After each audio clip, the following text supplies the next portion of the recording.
Laura Thompson spent over a decade in strategic marketing at Deloitte and EY, running marketing, relationship programs and events across Europe and the UK. In front of C-suite, she knew exactly how to build a story and marketing that connected with the right audience. But what got her through those rooms wasn't a marketing qualification. It was a dance degree and a personal training background.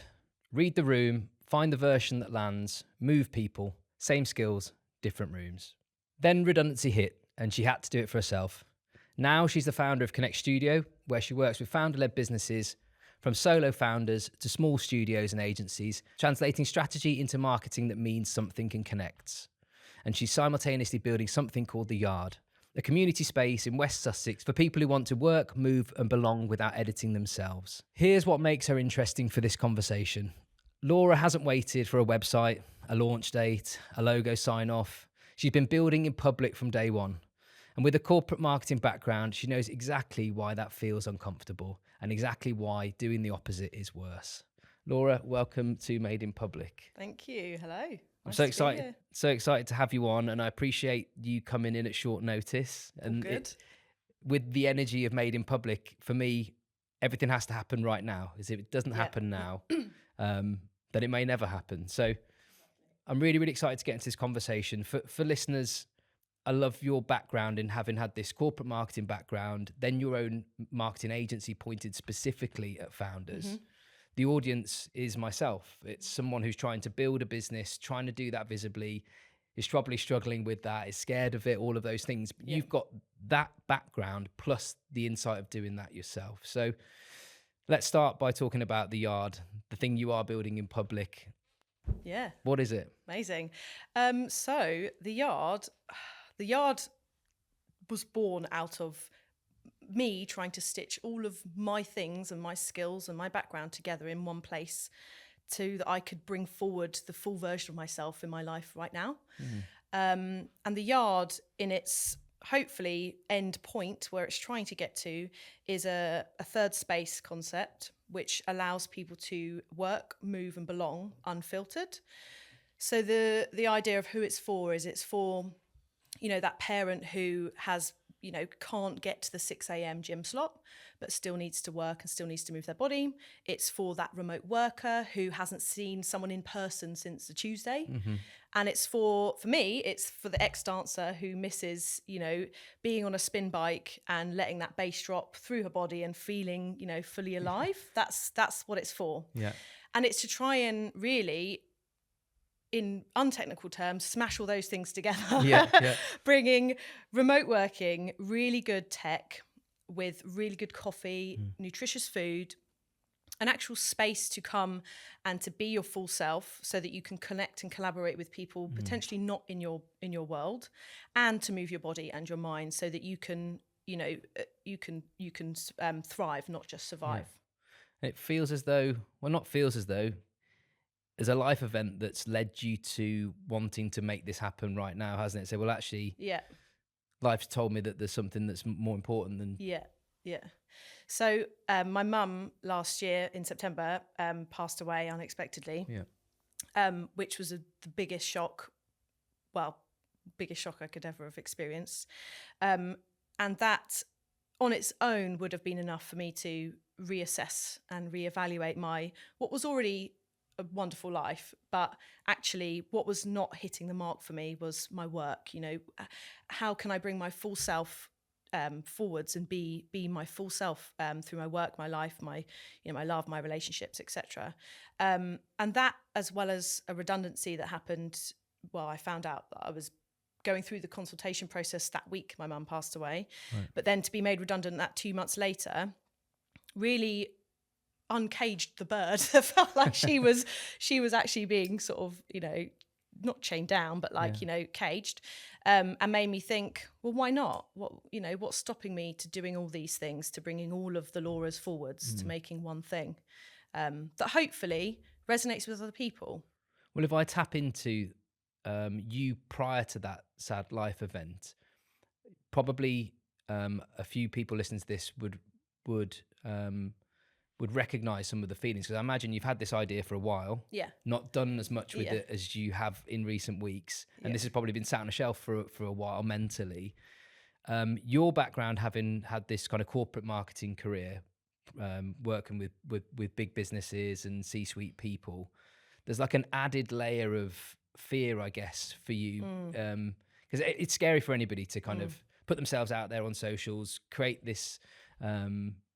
content around an idea that they've got that might not be in existence. I know I'm finding that intimidating, but for you to have that, as well as having maybe the internal judgment or external judgment because of your background in marketing, had that stopped you prior to your mum passing away? Yeah, definitely. One, because I think I am someone who likes to do the thing and to do it well. I am a competitive human being, which interestingly I've realized I have dulled that a lot in the last couple of years, just so that I can get through what I need to get through.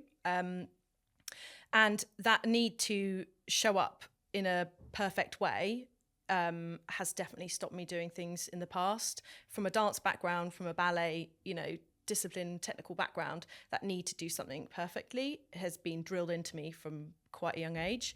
And that is quite difficult to shake, that feeling. Really difficult, actually. But what I've started noticing, especially becoming a mother, and life is it's not easy. It's not perfect anymore. No, nothing's pretty. It doesn't matter. Perfection is just, it doesn't matter at all. I'd rather be turning up and showing up. And I think with the corporate background, before I was sort of linked to this corporate brand, right? Through just being an employee. But now I'm free from that. Mm-hmm. I'm building my own brand, my own personal brand. I don't have any judgment from whether that's allowed within that brand or not. I can do and say what I need to say, which is really empowering. And what do you feel for somebody else who's kind of maybe at the same point and hasn't had the big life kick that you've just received? How has it changed your thoughts about it having pressed go? I would actually say, well, of course, I would say you don't need the big life event. Let's hope you don't have that big life event to help you over the line. But I think it's rewiring what does it look like, and what does moving it forward slowly look like in everyday real terms. So, you think from a corporate marketing background, okay, you've got this big campaign, it's gone through the due diligence of partners, marketing teams, agencies to make sure it's right on, tone of voice, it's ready for the market. But actually, that's only needed for a brand that size because they have such the reputation behind them. If you're starting out, you don't have a reputation behind you other than the one that that other people know of you as a person, right? That hopefully the likable, trusting person that you are.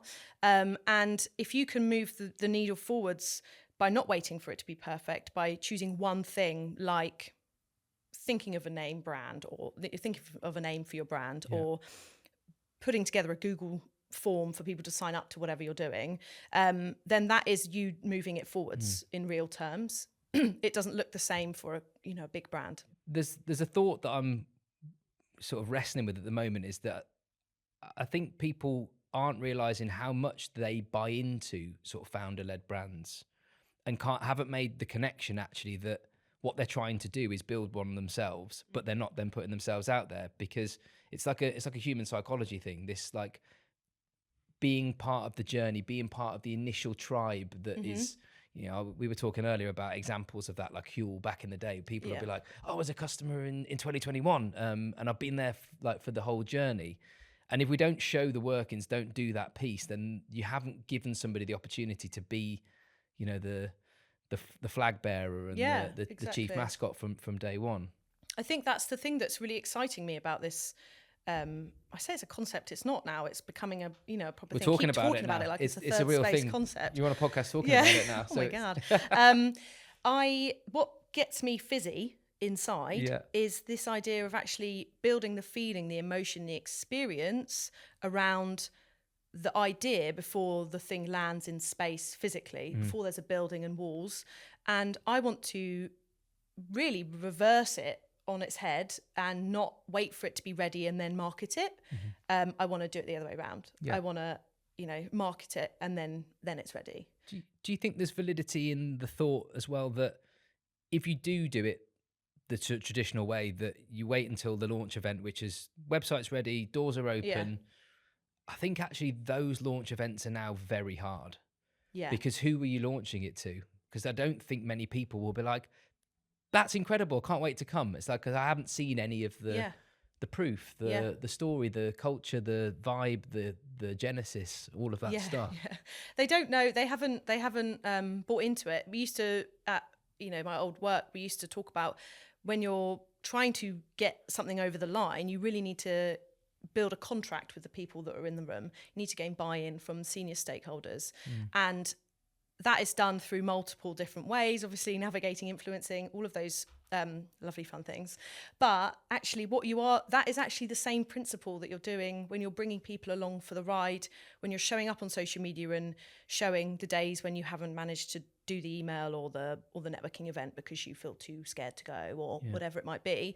And it is also validating constantly, build, rewire, so that what you're bringing actually does serve the people that you think it's going to serve, with still your own idea in mind, right? You don't want to lose the original brand, the original idea. And I think that's what makes it, that's my thing that I'm enjoying the most, is this process of repeating the validation process in lots of different ways. Yeah. And I guess this is conversations that in your day-to-day business and in your marketing agency or consultancy, you're having these conversations. Can I tap into there? I guess you have conversations with founders day in, day out that haven't done the thing that you said they should do or agreed they would do because they've been too busy, or haven't been able to prioritize, or this thing happened. How do you manage that? How do you get around that? And this is me asking because I need the answers. I think it's sort of an accountability thing. If you as a founder know that you are someone who needs that accountability, then what I do is I actually will, I will be scheduling that call in your diary to catch up with you on whether you have read the strategy that we've spoken about, that you identify with the story that you've written about yourself or that I've helped you write about yourself. And have you done the things that you said you were going to do? Like, are you exploring the partnerships that you can go and have referral business with, that have an adjacent stream of revenue in for you to then partner with them? Have you turned up to that networking session? Have you explored what networking sessions there are? If you haven't, why not? Because they don't have to be loads of things all at once. It can just be one thing done quickly that is actually moving the needle all the time. It's kind of like I used to play this game at a outdoor pursuit centre where I worked at, where we'd have kids come in.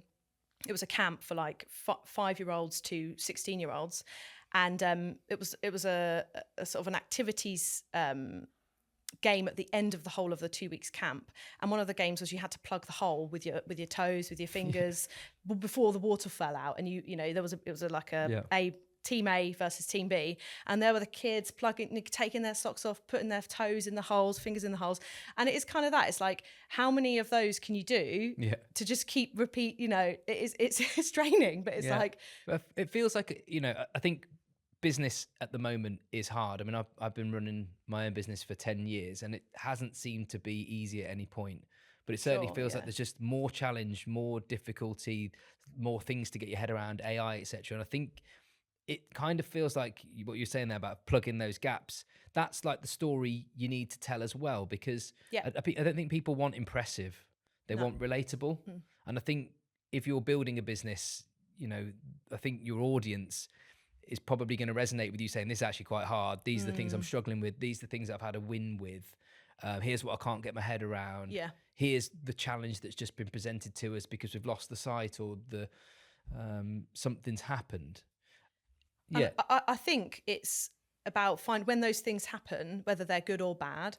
I think it's about finding what that minimum viable next path through is. Like, what how can we go forwards from here? It's not like, like you say, it's not like this perfect website, but maybe it's, let's just make sure that your LinkedIn says what you do and you know who it's for, you know who your business is for, and it's saying the right things. You don't have to have a slick 6-page website, so that's lovely, but not everyone's going to have that. And maybe it doesn't need to be the super polished two-camera nailed video. No, maybe that's not for everybody. No, I think that's really true, because done is better than not done. This episode is sponsored by Vertical Drop, our end-to-end podcast agency based out of our studio in Clerkenwell, London.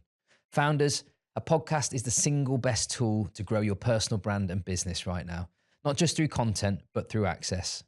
We recruit your guests. Those people who won't take your call, they'll sit down with you for a well-positioned show. We get you in the room with the people you actually want to do business with. Strategy, production, editing, long form, social content, all handled. DM me on LinkedIn for a free pilot, no strings. You were saying since 4 weeks ago that you pushed this out into the world, right? And there's quite a few things that have happened that you've done that would definitely not have happened. Since you've done that. So do you want to tell us a little bit about the things you've been up to? What's the live update? So the live updates are, I've told people about it. Number one, I've obviously been mulling over this concept in my gym sessions at home, playing with the kids, etc. But I have now got it in my head enough that I'm ready to actually tell people about it. So I've told people about it. I've made a name for it called The Yard. That might not be the name that it's going to be, but I've played about with different versions, The Forge, The Meeting, whatever, I don't know. But it's The Yard. And it's come from actually my husband and I, when we moved to our house in Horsham, we started, couldn't find time to go to the gym separately. So we decided to work out together in our back garden. And at the time, our garden, we bought a doer-upper, and it was literally like a junkyard. It was like horrible, washing line, horrible gravel. And we started filming our workouts on this, and it was called the Junkyard. Right. And I was like, what happens why can't we do this on a bigger scale? Like, this is not sexy to look at. No. We're not sexy to look at, but we're doing it. And that's where that name came from. What else have I done? I've been doing all sorts of mood board creating, like thinking about what words I want people to relate to when they go into the physical space or they're experiencing the yard as a concept. I've been emailing the council to see if they've got old buildings that they can, not give to me, but repurpose. I've been, what else have I been doing? I've been actually getting Claude design to help me pull my ideas into a visual identity. Because I've, from my marketing background, I know how to brief that sort of thing. So that's been cool. That's been bringing it together. And I've been telling people at networking sessions, when I'm introducing Connect Studio, I'm also saying, I'm also working on this passion project of mine. It's for these types of people. Does this resonate with you? And people are like, yeah. And then I'm tracking all of that to give myself a proof of concept. We're at this amazing time, aren't we? With you mentioned Claude there. For someone starting a business, I can't imagine anybody who would be listening to this show wouldn't have some experience with AI, but leaning into Claude, Claude or whatever LLM you want to use, and just talking to it as though you would someone who you were trying to get information about how to move forward, saying, well, this is what I've done, here's what I'm thinking, and ask a question like, what should I do next? You can get a pretty good set of instructions and advice and consultation from an LLM around how to build your business. If people aren't doing that and have an idea, that is a really tangible first really step. cool tool. One of the things you were just talking about then is about talking about the words and the feelings that someone might have and experience as they walk through the door. On a previous episode, someone I was talking to Dan about the vivid vision. Yeah, I spoke to him actually about this earlier. And actually, I think if we can just talk a little bit, I know it's maybe not your idea, but your idea of what a vivid vision looks like. Because I do think that for people at the stage of business that we are, where you're going, well, it might be an operation or it might be an idea, but creating this vivid vision could be a really powerful next step. Yes, I think it's really powerful. Yeah. And it's one, when I started leaning into it, I thought, am I actually just wasting my time here by procrastinating, by tweaking, perfecting, going back into that that corporate Laura. But actually it isn't. It's actually moving me way further ahead, because it is encapsulating what's in my brain onto paper in a visual format as well as in a worded format as well. So, wanting to get this concept of unfiltered, no ego, raw, family first, ritualistic, it sounds like a cult. For someone, if they haven't heard of Vivid Vision before, this is kind of your vision of what your business, the thing you're trying to create, will look like, feel like at a point in time. So you're kind of imagining that experience, that service, whatever it is, and putting emotive language to it so that you can then try and work backwards from there. Exactly. I think it's a really interesting place for people to start if they're at that early stage. I haven't done it yet, and I actually probably Dan will slap me on the wrist and say I need to get on and do that, because I'm trying to build a couple of things at the moment. The thing is, I didn't know it was until he mentioned it as a phrase. I didn't know that's what I was doing. I was just mood boarding and creating a visual identity, a feeling around the concept, which is my natural go-to anyway, because I'm someone who moves in space, is a physical moving person. So I like to feel stuff. So that's how I expect other people to want to experience what I'm creating, that they will feel it. What would you say to someone at the moment? Because I'm sure there's people that will be listening that are just nervous, scared of putting themselves out there, and there'll be, I guess, a plethora of different negative self-talk instances that come up. What would be your piece of advice, having pulled the trigger, to kind of get someone to maybe do the same? I think number one is remind yourself what could actually go wrong. Like, truthfully, what bad thing could happen. It's not like you're running from a bear here. Like you are, you're potentially posting something that maybe is controversial opinion or a business, or something different that people aren't used to experiencing. That's number one. Number two would be actually work out who the business is for and what the business solves, for that person. So if you don't have that in mind, there are two things that you can sort of sit down on with 2 sentences and work out, okay, what is it actually on paper? And then the third is actually start telling people about it. So the reason I'm sat here is because I posted on Dan's post about Mood House Sauna, and then we're connected, and now 5 days later we're sat here talking on a podcast. So I think it's about just being able to lean into the moments that come forwards, and your idea isn't silly, and if it is silly, someone will tell you about it, and you will be able to rewire it and rethink. But that's nothing to be ashamed of. I think it's I think one of the things that I'm finding is making it easier to start talking about stuff at an early stage, like Made in Public. I've sort of launched it before I've said, right, an episode is available. I haven't finished the branding. But what I've done, instead of creating a launch event saying like this whole thing, like Made in Public is going to exist and here's the guests we've got on, I've been like trying to do the branding for my thing. I'm trying to prepare for guests for my thing. I'm trying to not be nervous before my first episodes for things. So it's like these are all like little mini launch events, which have made my nerves around it less, because I'm like, well, it's not the big launch, and what happens if someone doesn't see it, or what happens if I get it wrong or whatever. And I feel like if someone's thinking about starting, they can just write about thinking about starting, could be a starting point, if that makes sense. Or if they are, I don't know, they want to train just dads, for example. They're a personal trainer, they want to train just dads. Find a dad, train them. Find your dad, train him. Whether it's charged or free, that's up to you. But I think it is about doing the thing, because if you don't do the thing, someone else will do your thing, and yours won't have the chance to breathe and exist as you want it to. That was my biggest worry, is that I would tell people about this name, The Yard, this third space concept, which isn't a new idea. The fitness element of it, there aren't as many of those around as the co-working, coffee, cafe, community type spaces, event spaces. But then I thought, well, if I don't tell anyone, it's really never going to go anywhere. So I have to start telling people, and I am truly reworking the words and the taglines all the time. Who's it for? How does it show up for them? What happens, because one of the things, I've got ADHD, so I have lots of ideas, more than I can remember. I think I'm locked into a couple of ideas at Yeah. the moment, but I also always have that bit of like, always have that little bit of doubt where I'm like, what happens if I change my mind? What Mm. happens if I actually decide that it isn't that thing that I want to do, and I've told everybody about it? Do you have that fear, or you're like, no, Yeah. this is happening? Yeah, of course I do. I've Good, tried thank you. loads of other things Yeah. before. I tried to set up a online pre and postnatal portal for people to determine how to train, make it easier for people to train. Okay. That obviously exists already. Yeah. I recorded them all straight after my first child was born, and then was pregnant with my second, so I was recording it live. I've got those videos sat in a folder somewhere.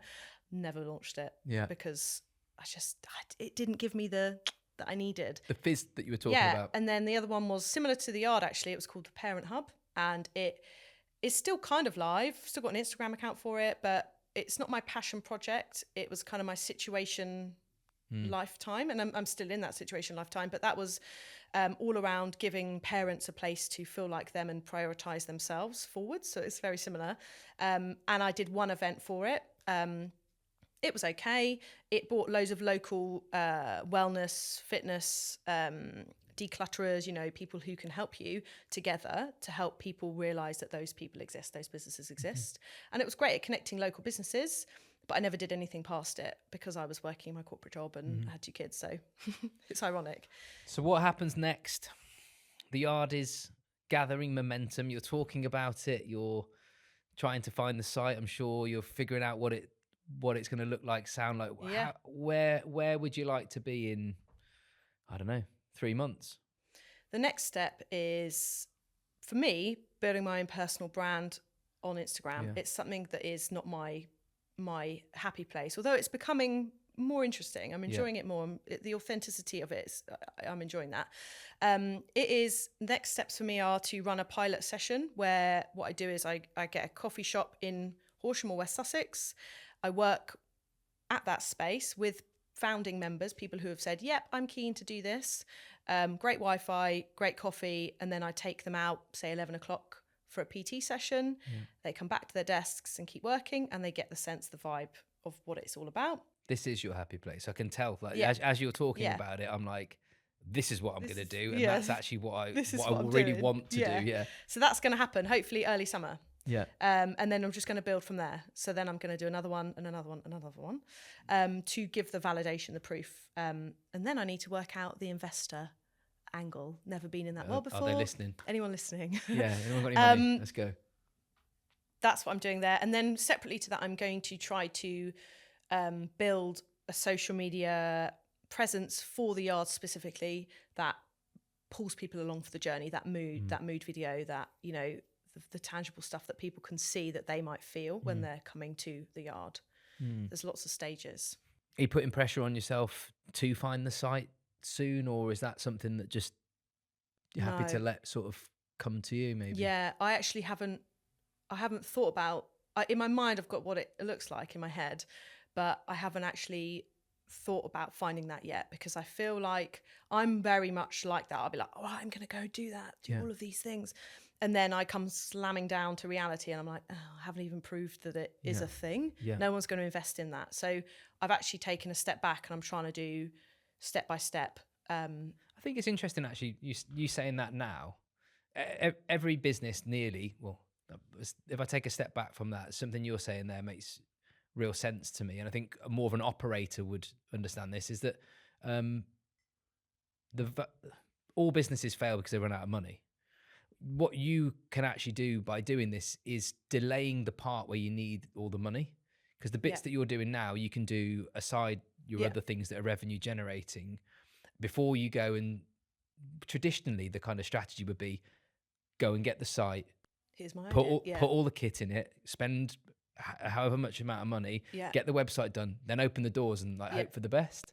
Whereas what I think the smart businesses are doing now is driving this massive demand. It might not be massive, driving solid demand, something you can build a business on before you turn the lights on, before you go and spend your life savings. I think it's the main thing that's within there is the fact that this actually isn't a commercial business for it. I'm hoping it will be a commercial business, but that's not the reason why I'm interested in it. I'm interested in it because it is that got that community, that tribe, the thing that I feel like I'm sometimes lacking. You know, I want to be in that spin studio with a resident DJ at 11 o'clock in the morning and then go back to my desk. Yeah. You know, I want to do that. I want to bring that to life for people. And if that means then, yes, it becomes a financially viable business, fantastic. But my goal is actually like to change the way we work and live so that people are happier. Well, it feels like a noble quest. Oh, well. Yeah. A noble quest. Yeah. Well, but also, you know, selfish one as well, because I want to be involved selfishly in that noble. Yeah. That's a new niche. That can be your new That can be tagline. my tagline, yeah. Yeah. Your other one you said when we were walking and talking was better than that. But yeah, I think it's so exciting to see people taking the bold steps, the bold action that you're doing now, and creating something because you want it. Yeah. Not because you are only doing it to become wealthy through it. It's really important to me, the value behind it. So what can someone do to find you now that you're out there? They can find me on LinkedIn. Yeah. Laura Thompson. I have my Connect Studio marketing business, which is Connect Studio Marketing. And I'm on Instagram as I am Laura Thompson, which was changed from Laura Thompson Training because I realised I am Laura Thompson. No, the whole point of the yard is to bring the whole of the self together. So I'm leaning into that and I'm practicing with what that looks like. So that might not be the handle going forward, but what else will it be, you know? I'm really grateful for you coming on. I'm sure that someone listening's found real nuggets in that and hopefully some encouragement to just go, do you know what, I'm going to push this thing out there. As a result, I need to do a post immediately after this. Yeah, don't me I? too. That's exactly. It's just like, have I posted today? Let's have a race so you can get the post done quickest. Yeah, all right. You are competitive, aren't you? Yeah. Great. It's been an absolute pleasure. Yeah, Thanks for and coming you. on. Thank you. Thanks Cheers, for having Laura. me.